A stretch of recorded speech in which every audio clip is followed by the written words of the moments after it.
मैं माफी चाहूंगा भाई साहब, ये जो है सवाल, ये मैं दावोस के बाहर नहीं जाना चाहता हूं, क्योंकि ये देश में जो बेरोजगारी बेतहाशा बढ़ी है और जो इंडस्ट्री के नाम पे आज पूरे भारतवर्ष में एक साल में केवल 8,000 करोड़ का इन्वेस्टमेंट आया है, और मेरे महाराष्ट्र में 30 लाख करोड़ के एमओयू की बात हो रही है। 4-5 साल में 66 लाख करोड़ की इन्वेस्टमेंट की बात हुई है। वो कहते हैं कि 83% इन्वेस्टमेंट जो है महाराष्ट्र में आ रहा है।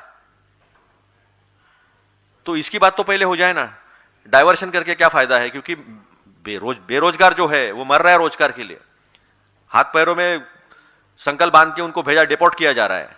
आज भी आप देखिए जाकर यूरोप में क्या हो रहा है, अमेरिका में आईसीटी क्या कर रही है।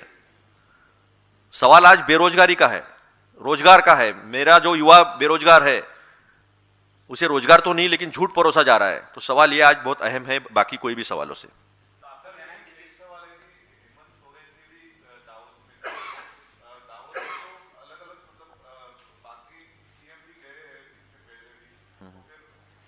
देखो, लाइफ साइंसेस की पॉलिसी जाके तेलंगाना गवर्नमेंट वहां डिक्लेयर करती है। तेलंगाना गवर्नमेंट वहां पर जाकर कॉरिडोर्स बनाती है, आउटर रिंग रोड और रीजनल रिंग रोड के बीच में।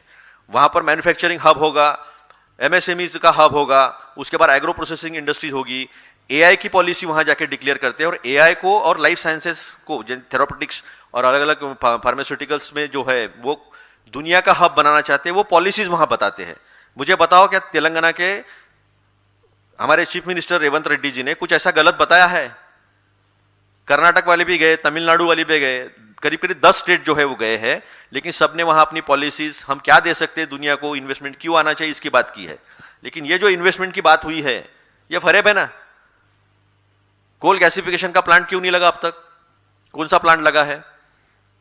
मेरे यहां किसानों की जमीन 1.25 करोड़ 1.5 करोड़ एकड़ की जमीन 25,000 में इनको दी है रामदेव बाबा जी को, अब तक वो प्लांट शुरू नहीं हुआ है। फैक्ट है, नागपुर के मिहान में।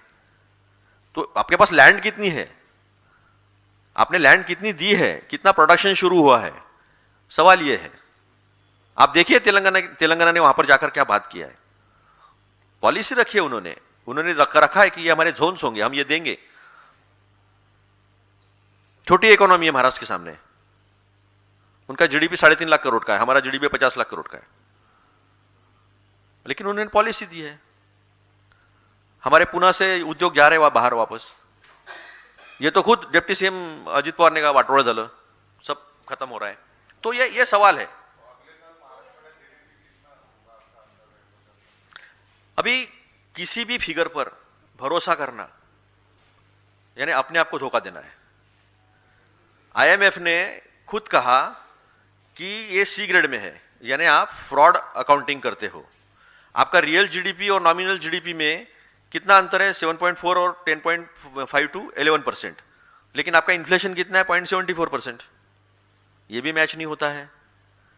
आपका कोर सेक्टर केवल 3.7% से ग्रो कर रहा है। आपके यहाँ प्राइवेट इन्वेस्टमेंट नहीं आ रही है, लेकिन इकोनॉमी 7.4% से ग्रो कर रही है। कैसे भरोसा करोगे? तो आप मुझे जो पूछ रहे हो, वो जमाना गया कि आंकड़े मिलते थे, चर्चा होती थी, मीडिया दिन दिन भर। अगर 91 रुपये हुआ है, 58 रुपये में अगर हम आईसीयू में थे, तो 91 रुपये में तो घाट पे पहुंच गए हम। तो हम तब चर्चा करेंगे जब एक आध बैंक डूब जाएगी। तो सवाल इकोनॉमी को लेकर बहुत गंभीर है, सवाल रोजगार पैदा करने पर बहुत गंभीर है, और आप चिढ़ा रहे हो युवाओं को, बेरोजगार युवाओं को। इतना कुछ हो रहा है और सामने कुछ दिख नहीं रहा होते हुए। गवर्नमेंट जॉब्स नहीं निकल रहे, बेताशा फ्रॉड हो रहे, और रोजगार कुछ नहीं आ रहा है, और दावोस में जाके आप 30 लाख करोड़ की धौस दे रहे हो।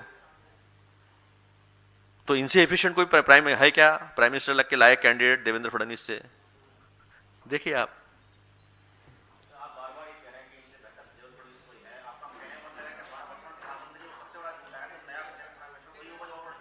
समझ लो। मैंने कह दिया अभी। मैं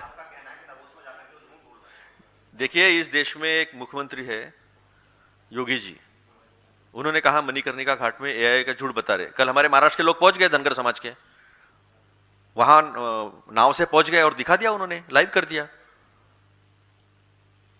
थैंक यू।